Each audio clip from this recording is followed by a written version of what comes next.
Emmanuel and Gloria, Part 5. A week after the discovery of the trust fund, Emmanuel received an anonymous package. Inside was a single photograph. The picture showed their parents standing in front of a large stone structure hidden deep in a forest.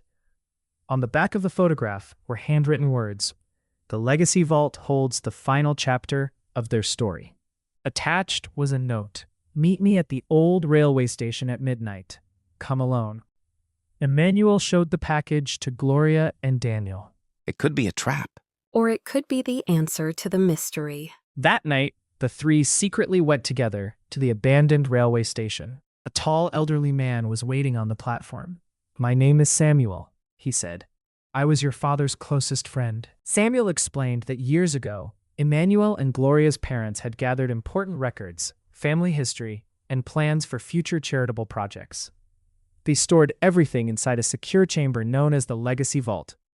"Your parents believed that one day you would continue their mission," Samuel said, "but they feared greedy people would try to steal their work." He handed them the second half of an old map. The next morning, they began their journey. The map led them through thick forests, rocky hills, and forgotten paths. After 2 days of travel, they arrived at a cliffside covered by vines.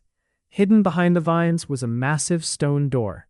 In its center were 2 handprints. I think this was meant for us.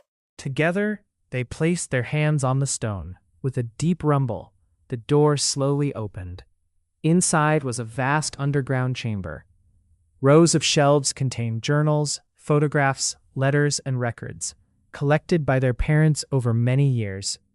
At the center stood a bronze chest. When Emmanuel opened it, he found a final letter. "My beloved children, wealth can disappear, buildings can crumble, but kindness, knowledge, and integrity can live forever. If you have reached this place, then you have already achieved more than we ever hoped. The greatest inheritance we leave you is not money or land. It is the responsibility to help others rise." Gloria wiped away tears as she finished reading.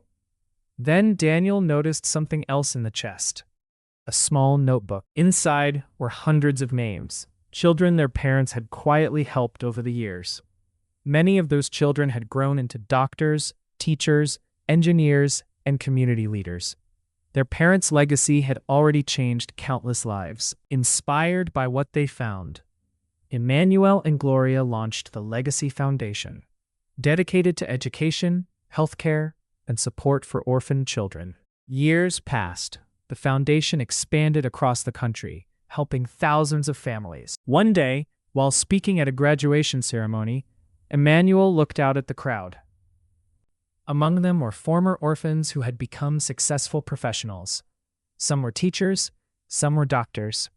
All of them carried forward the values of compassion and honesty. As the audience applauded, Gloria whispered, "Mom and Dad would be proud." And for the first time since losing their parents, neither Emmanuel nor Gloria felt like orphans.